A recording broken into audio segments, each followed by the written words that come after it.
नमस्कार। बहुत से लोग आईटीआई करते हैं या कर रहे हैं और एक सरकारी नौकरी का सपना देखते हैं। अगर ऐसा है तो ये खास तौर पर उन्हीं के लिए है।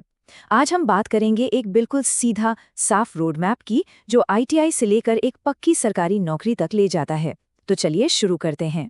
एक बात जो बार बार सुनने में आती है वो ये है कि आईटीआई के बाद ना अच्छे मौके नहीं हैं। पर सच बताऊं, असलियत बिल्कुल अलग है। प्रॉब्लम आईटीआई कोर्स में है ही नहीं।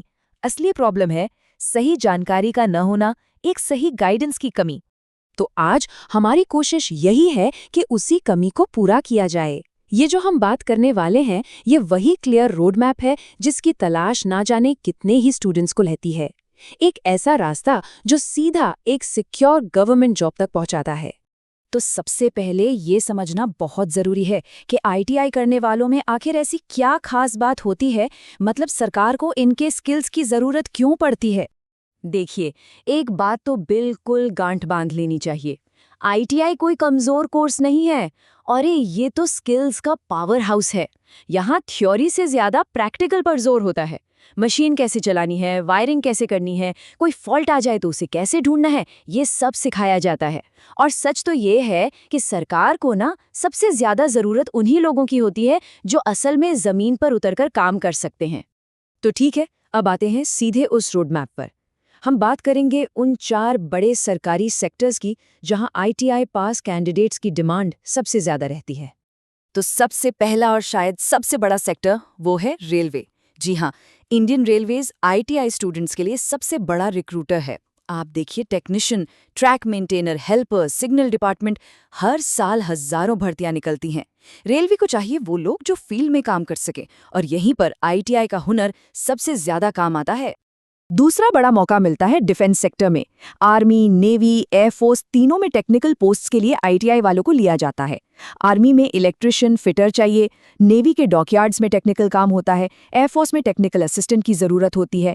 यहाँ डिसिप्लिन के साथ साथ टेक्निकल नॉलेज दोनों चाहिए, और ये एक बहुत ही सम्मान वाला करियर है, नो डाउट। अब अगले सेक्टर पर बढ़ें उससे पहले एक छोटा सा सवाल, ये पीएसयू आखिर होता क्या है। देखिए, पीएसयू का मतलब है पब्लिक सेक्टर अंडरटेकिंग। आसान भाषा में कहें तो ये सरकारी कंपनियां हैं, जैसे भेल, एनटीपीसी, ओएनजीसी। ये सब बड़ी बड़ी कंपनियां हैं जो देश की इकोनॉमी में बहुत इंपॉर्टेंट रोल प्ले करती हैं। तो हमारा तीसरा सेक्टर है, यही पीएसयूज हैं। अब कई लोगों को लगता है कि इनमें जॉब पाना तो भाई बहुत ही मुश्किल काम है, लेकिन ये एक मिथ है, एक भ्रम है। अगर अपनी ट्रेड पर पकड़ मजबूत है ना, तो ये कंपनियां टेक्नीशियन और अप्रेंटिस के तौर पर खूब हायर करती हैं।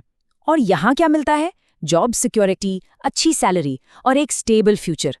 और चौथा सेक्टर, जिसे अक्सर लोग नजरअंदाज कर देते हैं, वो है स्टेट गवर्नमेंट की जॉब्स। हर राज्य का अपना बिजली विभाग होता है, पीडब्ल्यूडी होता है, ट्रांसपोर्ट डिपार्टमेंट होता है। इन सब में आईटीआई वालों के लिए रेगुलर वैकेंसीज आती हैं। बस जरूरी ये है कि अपने स्टेट की सरकारी वेबसाइट्स पर नजर बनाई रखी जाए, वरना एक अच्छा खासा मौका हाथ से जा सकता है। चलिए, अब ये तो पता चल गया कि मौके कहाँ कहाँ हैं, लेकिन असली सवाल तो अब आता है, तैयारी कैसे करें। तो अब बात करते हैं एप्लीकेशन से लेकर सिलेक्शन तक के पूरे ब्लूप्रिंट की। देखिए, ज्यादातर सरकारी एग्जाम्स में आपको ये 4 पिलर्स मिलेंगे ही मिलेंगे।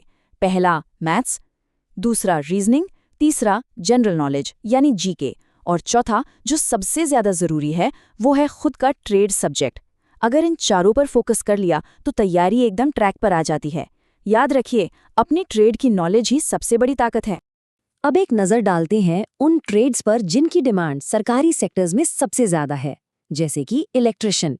इसकी ज़रूरत तो लगभग हर डिपार्टमेंट में है। फिर है फिटर, जिसकी ज़रूरत मशीनरी और इंफ्रास्ट्रक्चर के लिए पड़ती है। वेल्डर, डीजल मैकेनिक, टर्नर, ये कुछ ऐसे कोर ट्रेड हैं कि अगर किसी ने इनमें आईटीआई किया है तो उसके लिए मौकों की कोई कमी नहीं होती। अच्छा, अब एक बहुत बड़ी गलतफहमी पर बात करते हैं, अप्रेंटिसशिप। ज्यादातर स्टूडेंट्स को लगता है कि ये तो बस टाइम वेस्ट है, लेकिन सच्चाई इसके बिल्कुल उलट है। अप्रेंटिसशिप को एक तरह से सरकारी नौकरी का एंट्री गेट समझिए। रेलवे हो या पीएसयू, जो लोग वहां से अप्रेंटिसशिप करते हैं उन्हें आगे की भर्तियों में प्रेफरेंस मिलती है, और कई बार तो उन्हें सीधे सीधे परमानेंट भी कर लिया जाता है। लेकिन सिर्फ जानकारी और तैयारी ही काफी नहीं होती। सक्सेस के लिए ना एक सही माइंडसेट होना भी उतना ही जरूरी है। तो चलिए अब उन आम गलतियों पर बात करते हैं जो अच्छे खासे टैलेंटेड स्टूडेंट्स को भी पीछे कर देती हैं। और सबसे बड़ी गलती पता है क्या है? ये सोचना कि अगर सरकारी नौकरी नहीं मिली तो बस सब खत्म हो गया। ये जो सब कुछ या कुछ नहीं वाली सोच है ना, ये बहुत खतरनाक है। अरे भाई, सरकारी नौकरी एक ऑप्शन है, इकलौता ऑप्शन नहीं। जब तक तैयारी चल रही है, कहीं प्राइवेट सेक्टर में काम करके एक्सपीरियंस लीजिए। इससे स्किल्स भी बढ़ेंगे और कॉन्फिडेंस भी आएगा। तो फिर कामयाबी का रास्ता क्या है?